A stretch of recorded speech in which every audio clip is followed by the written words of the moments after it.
여러분 반가워요. 추운 날씨에 다들 아프진 않죠?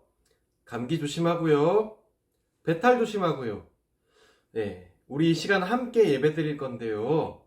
하나님은 영이시기 때문에요. 우리가 정말 진정한 마음으로 예배 드려야 해요. 함께 우리 마음을 모아서 먼저 우리의 신앙을 고백해 볼까요? 나는 하나님이 세상을 만드신 것을 믿습니다. 나는 예수님께서 나의 죄 때문에 십자가에서 죽으시고 3일 만에 살아나신 것과 다시 오실 것을 믿습니다. 나는 성령님이 날마다 도와주실 것을 믿습니다. 하나님 사랑해요. 아멘.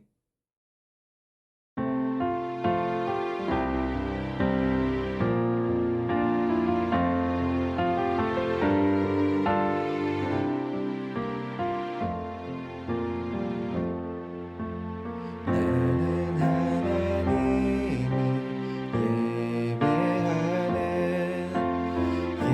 예배하는 예배자입니다. 내가 서 있는 곳 어디서나 하나님을 예배합니다. 내 영혼 거룩한 은혜를 향하여 내 마음 완전한 하나님 향하여 이곳에서 바로 이 시간 하나님을 예배합니다.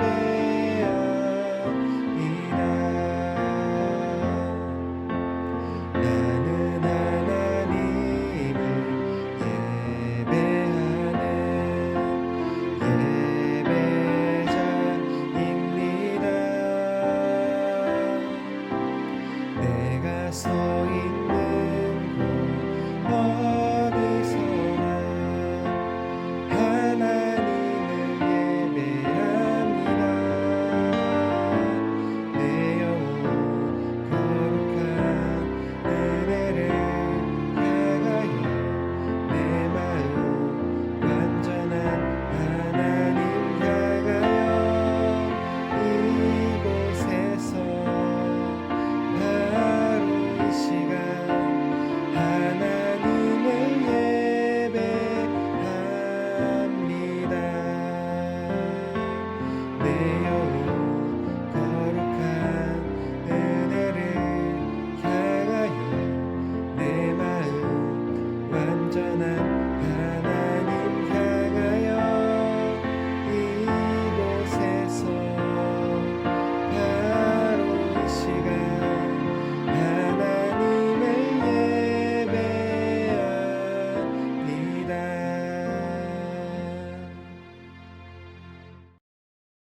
우리 오늘 함께 읽을 말씀은 출애굽기 12장 13절 말씀이에요.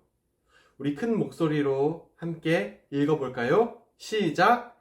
내가 이집트 땅을 칠 때 너희 사는 집에 피를 발랐으면 그것이 표시가 돼 내가 그 피를 볼 때 너희를 그냥 지나칠 것이다.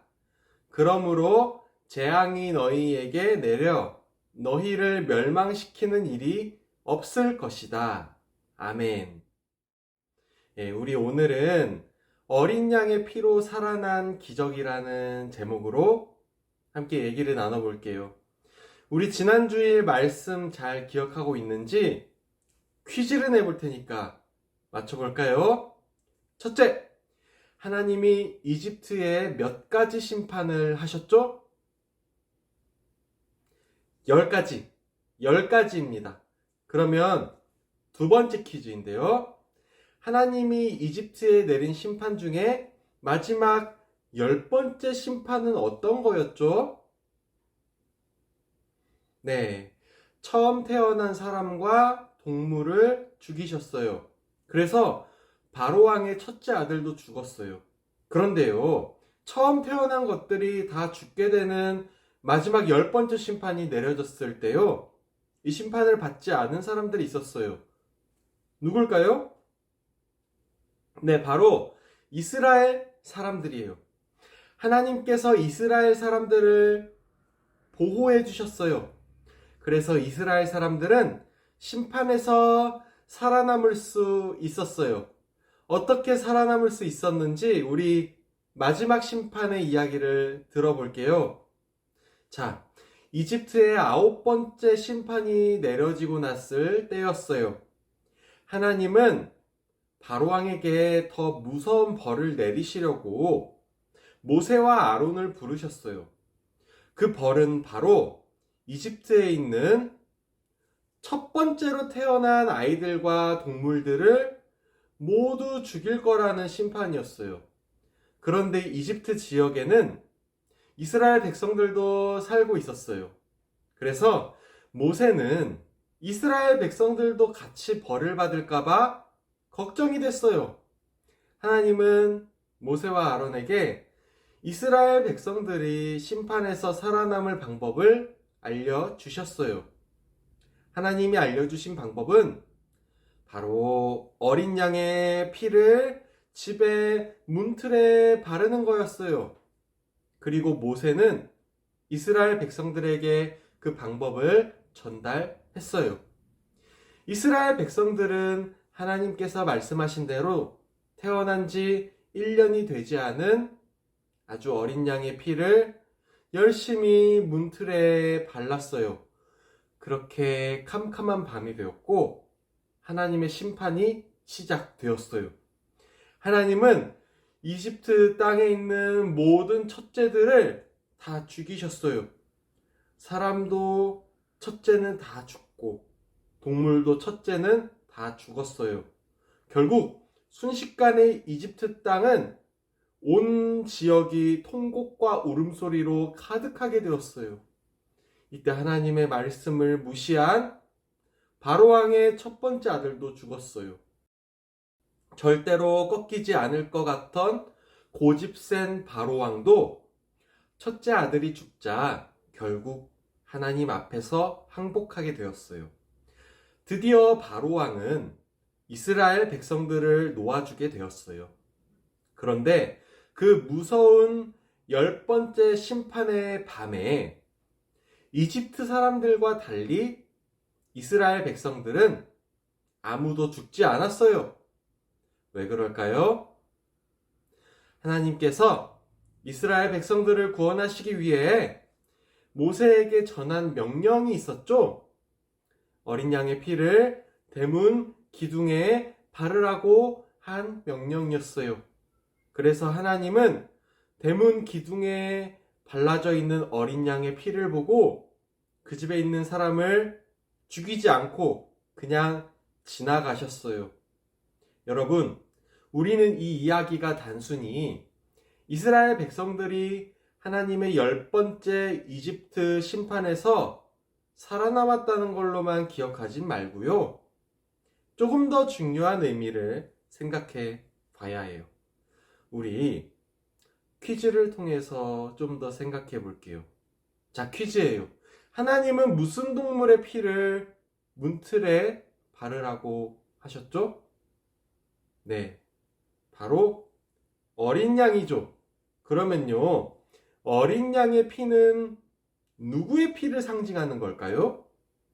바로 예수님의 피예요. 예수님을 가장 잘 비유하는 동물이 두 가지가 있어요.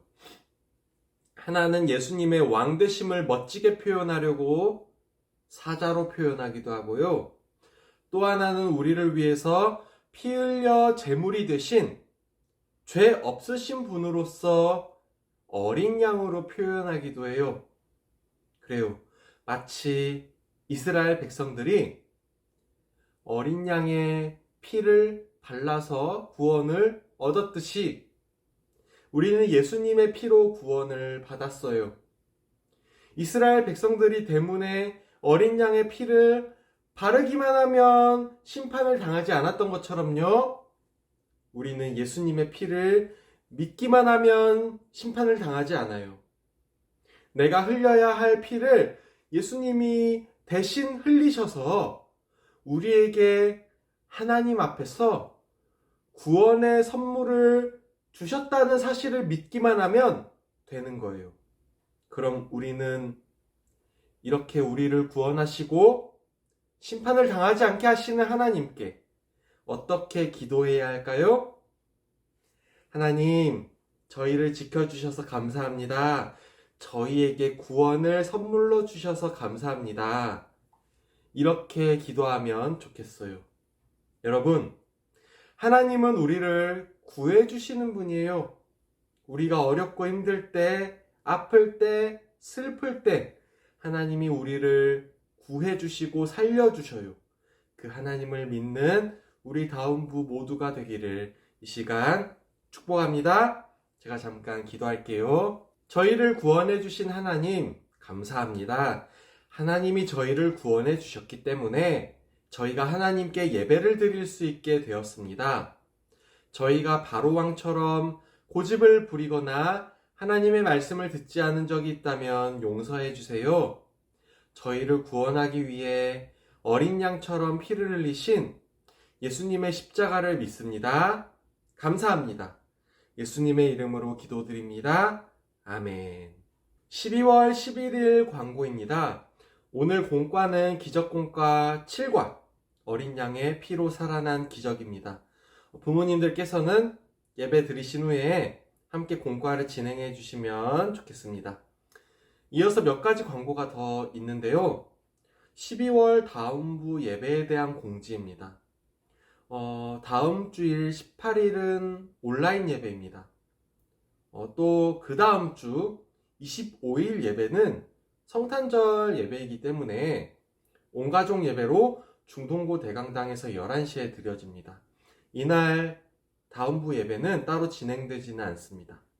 그래서 12월 11일 주일에 성탄 행사로 상장과 선물 수여가 있습니다. 그리고 17일 토요일은 오전 11시에 다음 이후에서 토요교실 원예 수업이 있는데요. 수업 이후에 송년 모임으로 식사 교제가 있습니다. 네, 한 주간 하나님께서 여러분의 가정 모두에 평안과 건강 주시기를 소망합니다. 감사합니다.